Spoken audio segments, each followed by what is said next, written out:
দশম শ্রেণী গণিতের সরল সুদ অধ্যায় থেকে গুরুত্বপূর্ণ একটি প্রশ্নের সমাধান নিয়ে আজকের এই ক্লাসে তোমাদের স্বাগত। আজকের প্রশ্নটি বলেছে, সুনিতা দিদি মোট 7,40,000 টাকা তিনটি ব্যাংকে জমা রাখেন। তিনটি ব্যাংকের বার্ষিক সরল সুদের হার যথাক্রমে 4%, 5% এবং 6%। 3 বছর পর তিনটি ব্যাংকে মোট সুদের পরিমাণ সমান হয়। তিনি তিনটি ব্যাংকে কত টাকা করে জমা রেখেছিলেন তা নির্ণয় করো। খুব সুন্দর একটা অঙ্ক, একটু অন্য ধরনের অঙ্ক। এখানে বলে দিয়েছে 7,40,000 টাকা সুনিতা দেবী তিনটি ব্যাংকে জমা রেখেছেন। তিনটি ব্যাংকের কিন্তু সরল সুদের হারের পরিমাণ কিন্তু আলাদা, একটা 4%, একটা 5% আর একটা 6%। কিন্তু শর্ত কী বলে দিয়েছে, 3 বছর বাদে সমস্ত ব্যাংকের অর্থাৎ তিনটা ব্যাংকেরই সুদের পরিমাণটা সমান হবে। এই শর্ত কাজে লাগিয়ে আমি অঙ্কটাকে করছি। দেখো লিখছি, ধরি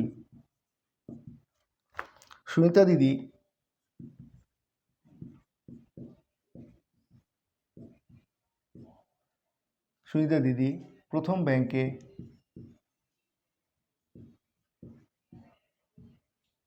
জমা রাখেন x টাকা। জমা রাখেন কত? x টাকা, ঠিক আছে। দ্বিতীয় ব্যাংকে জমা রাখেন y টাকা। তৃতীয় ব্যাংকে জমা রাখেন z টাকা। তাহলে প্রথম ব্যাংকে রাখছে x টাকা, দ্বিতীয় ব্যাংকে y টাকা, তৃতীয় ব্যাংকে z টাকা। খেয়াল করে দেখো এই মোট টাকাটা কত? ওই 3,40,000 না? তাহলে অতএব প্রথম শর্তানুসারে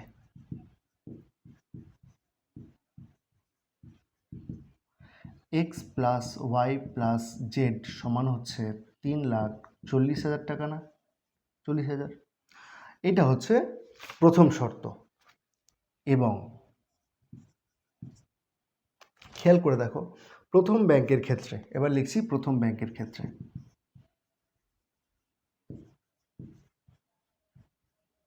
প্রথম ব্যাংকের ক্ষেত্রে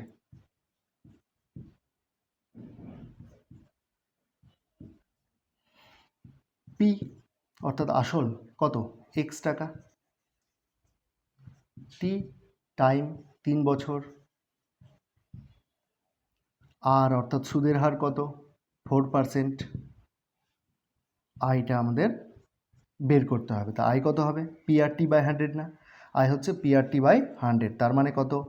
x ইন্টু আর হচ্ছে 4 ইন্টু টি হচ্ছে 3 বাই 100, এত টাকা। এটা হচ্ছে সুদ, 3 বছর বাদের সুদ। এবার আমরা দ্বিতীয় ব্যাংকের ক্ষেত্রে বের করছি।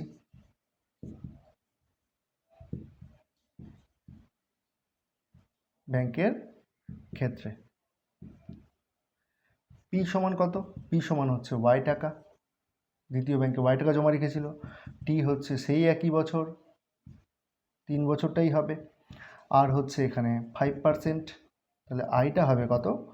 PRT by 100। তাহলে পি হচ্ছে y, আর হচ্ছে 5, টি হচ্ছে 3 বাই 100। এবার তৃতীয় ব্যাংকের ক্ষেত্রে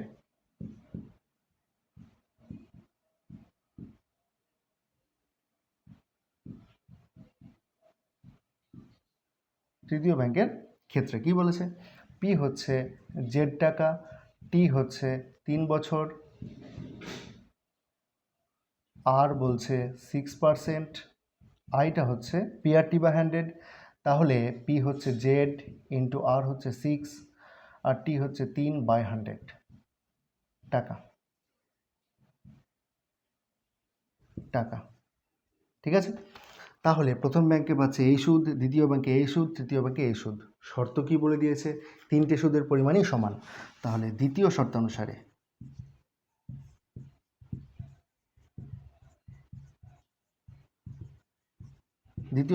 কি এগুলো প্রত্যেকটাই সমান।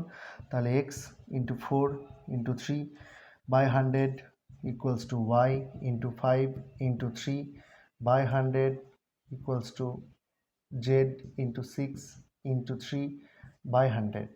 এই হচ্ছে তিনখানা শর্ত। খেয়াল করে দেখো এই তিনটা পরস্পর সমান। আমরা সমানুপাতের ধর্ম থেকে 100গুলো কেটে দিতে পারি। প্রত্যেকটাতেই 3 আছে, তাহলে 3টা আমি কেটে দিতে পারি। তাহলে পড়ে থাকলো কত? দেখো, তাহলে ইমপ্লাই পড়ে থাকলো 4x equals to 5y equals to 6z।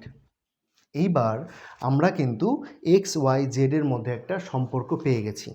এই সম্পর্ক থেকে এক্স ওয়াই জেডের মানটা বের করতে পারলেই কিন্তু আমাদের উদ্দেশ্য সফল হবে।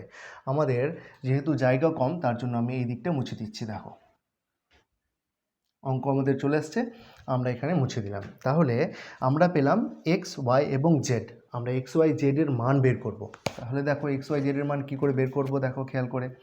ইমপ্লাই আমরা এই তিনটেকেই এমন একটা সংখ্যা দিয়ে ভাগ করব যেন সেই সংখ্যাটাকে 4 দিয়েও কাটাকুটি করা যায়, 5 দিয়েও কাটাকুটি করা যায় এবং 6 দিয়েও কাটাকুটি করা যায়। এরকম সংখ্যাটা কি 4, 5 এবং 6-এর লসাগু। যদি তোমাদের লসাগু করতে অসুবিধা হয় তাহলে সরাসরি এখানকার মধ্যে যেটা বড় সংখ্যা আছে সেই সংখ্যাটার নামটা পড়ো। 6 একে 6, 6কে কিন্তু 4 দিয়ে ভাগ করা যায় না, 5 দিয়ে তো যায় না, যে কোনো একটাকে না গেলেই কিন্তু আর হবে না। 6 দুয়ে 12, 4 দিয়ে ভাগ করা যায়, 5 দিয়ে ভাগ করা যায় না, তার জন্য 12 কিন্তু এই তিনটার লসাগু হতে পারে না। 6 3 18, একটা কেউ যাচ্ছে না। 6 4 24, 4 দিয়ে যাচ্ছে, 5 দিয়ে যাচ্ছে না। 6 5 30, 5 দিয়ে যাচ্ছে, 4 দিয়ে যাচ্ছে না। 6 7 42 যাচ্ছে না। 6 8 48 যাচ্ছে না। 6 9 54 যাচ্ছে না। 6 10 60। খেয়াল করে দেখো, 4 দিয়েও যাচ্ছে, 5 দিয়েও যাচ্ছে, তার জন্য আমরা প্রত্যেকটাকে 60 দিয়ে ভাগ করব। তাহলে 4x by 60 equals to 5y by 60 সমান 6z বাই 60। এইটা যদি তোমাদের বুঝতে অসুবিধা হয় তাহলে সরাসরি 4, 5 এবং 6-এর লসাগু করে নেবে। তাহলে 2 2 4, 5 গেল না, তাই 5 নেমে গেল, 2 3 6, আর কিন্তু যাচ্ছে না। এবার গুণ করে লসাগু, 2 2 4, 4 5 20, 20 3 60, এই হচ্ছে 60। ঠিক আছে, এবার কাটাকুটি করছি আমরা। তাহলে 4 15-তে 60, 5 12-তে 60, 6 10-এ 60। তাহলে এইটা দাঁড়ালো কি? এইটা দাঁড়ালো x by 15 equals to y by 12 equals to z by 10। বোঝা গেছে? তাহলে আমরা এখান থেকে সংযোজন প্রক্রিয়ার সাহায্যে কি লিখতে পারবো? এটা ইকুয়ালস টু লিখতে পারবো x plus y plus z by হচ্ছে 15 যোগ 12 যোগ 10। এটা আমরা সংযোজন প্রক্রিয়া থেকে লিখতে পারবো। তাই লিখে দিচ্ছি সংযোজন প্রক্রিয়া থেকে। ঠিক আছে, সংযোজন প্রক্রিয়া থেকে আমরা এটা এভাবে লিখতে পারি। এইবার এক্স প্লাস ওয়াই প্লাস জেডের মান আমরা আগেই জানি 340 ছিল, তাহলে ইকুয়ালস টু 340 বাই কত? এবার এগুলোর যোগ, 15 আর 10 25, 25 আর 2 27, 27 আর 10 হচ্ছে 37। ঠিক আছে, খেয়াল করে দেখো, 15 আর 10 25, 25 আর 37। আচ্ছা ঠিক আছে, হয়ে গেল এটা। এবার হচ্ছে আমাদের এখানে বলেছিল 7,40,000 টাকা। ঠিক আছে, এইবার দেখো কাটাকুটি করছি। তাহলে কাটাকুটি করলে কত হলো? 37 2 74 আর 3টা শূন্য, 4টা শূন্য। ঠিক আছে, তাহলে আমরা হলো 20,000 টাকা। খেয়াল করে দেখো, তাহলে x বাই 15 সমান 20, y বাই 12 সমান 20, z বাই 10 সমান 20। তাহলে অতএব লেখা যাবে x বাই 15 সমান y বাই 12 সমান z বাই 10 সমান 20,000। ঠিক আছে, তাহলে অতএব x সমান 15-র সঙ্গে 20 গুণ, তাহলে 15 2 30 আর 4টা শূন্য। ঠিক আছে, y ইকুয়ালস টু কত? 12-র সঙ্গে 20,000 গুণ, 12 2 24 আর তারপরে 4টা শূন্য। ঠিক আছে, আর z সমান কত? দেখো z সমান 10 গুণ, তাহলে 10 2 হচ্ছে 20, তারপরে 4টা শূন্য। বোঝা গেছে? এই হচ্ছে প্রথম ব্যাংক, দ্বিতীয় ব্যাংকে এবং তৃতীয় ব্যাংকে জমা রাখা রাশির পরিমাণ। আজকের মতো ক্লাসটা এখানেই শেষ করছি। দেখা হচ্ছে অন্য কোনো একটা ক্লাসে। ক্লাসটা কেমন লাগলো জানাতে কমেন্ট করো। চ্যানেলে নতুন হয়ে থাকলে সাবস্ক্রাইব করে সাথে থেকো।